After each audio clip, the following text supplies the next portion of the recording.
ماں باپ مر جائیں تو تم نے یہ 5 کام کرنے ہیں اپنے ماں باپ کے مرنے کے بعد. اب ہر بندہ اپنا محاسبہ کر لے، جس کی ماں کا انتقال ہو گیا یا جس کے ابا جی کا انتقال ہو گیا، وہ یہ کام کرتا ہے یا نہیں کرتا. اگر نہیں کرتا تو خدا را آج سے اپنی روٹین بنا لیں. یہ 5 کام کرنے ہیں. اور وہ کیا 5 کام ہیں؟ حضور نے ارشاد فرمایا الصلاۃ علیہما، اپنے والدین کے لیے رحمت کی دعا کرو. ہم اپنا محاسبہ کر لیں، پچھلے 6 مہینے کے اندر کبھی بھی منہ پہ یہ جملہ آیا یا اللہ میرے والدین کی قبروں پر تو اپنی رحمتوں کا نزول فرما؟ اگر آیا ہے تو آپ اس حدیث پر عمل کرنے والے ہیں، اور اگر نہیں آیا تو آپ کا شمار ان اولادوں میں ہوتا ہے جو بڑی احسان فراموش اولاد ہے. یہی ماں باپ تھے جنہوں نے پیمپر تبدیل کیے تھے، 25 سال تک ڈھگا کیا تھا، شادیاں کروائی تھی، کاروبار سیٹ کر کے تمہیں ٹرانسفر کیا تھا.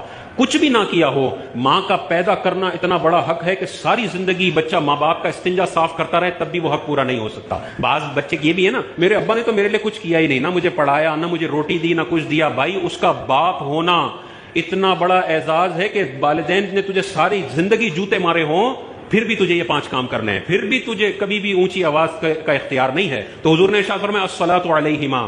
دوسرا ارشاد فرمایا والاستغفار لہما، اپنے والدین کے لیے دعائے مغفرت کرے. تو دعائے رحمت کرنی ہے، یا اللہ میرے والدین کی قبر پر رحمتوں کا نزول فرما، یا اللہ میرے والدین کے صغیرہ کبیرہ گناہوں کو تو معاف فرما. تیسرا ارشاد فرمایا وانفاذ عہودہما، اور جو ماں باپ نے اپنی زندگی میں وعدے کیے ہوئے ہیں، جو ایگریمنٹس کیے ہوئے ہیں، جو عہد کیے ہوئے ہیں، ان کو نافذ کرنا یہ بچوں کی ذمہ داری ہے. یہ تیسرا کام بتایا.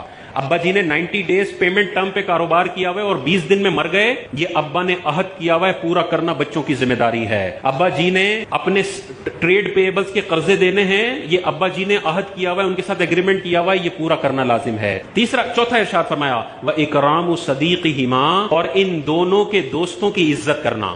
والد صاحب کے دوست آ جائیں تو بدو بن کے سیٹ پہ بیٹھے نہ رہو، بلکہ ابا جی کا جیسے کھڑے ہو کے ادب کرتے تھے، ابا جی کا فرینڈ آ گیا، چاہے سگریٹ پیتے ہیں، چاہے بے نمازی ہیں، کچھ بھی ہے، کھڑے ہو جاؤ، اپنی سیٹ ان کو دو. یہ عزت کرنے کا حکم ہے ابا جی کے دوستوں کی. تو ابا جی کے دوستوں کی عزت کرنے کا حکم ہے، تو ابا جی کے بھائی کی کتنی عزت کرنی ہے، ابا جی کے ابا جی کی کتنی عزت کرنی ہے، ابا جی کی بہنوں کی کتنی عزت کرنی ہے. اور 5واں یہی ارشاد فرمایا وصلۃ الرحم، اور ان رشتہ داروں کے ساتھ صلہ رحمی کرے جو اس کے ماں باپ کی وجہ سے اس کے رشتہ دار بنے ہیں. ماں باپ نہ ہوتے تو یہ رشتہ دار نہ ہوتے.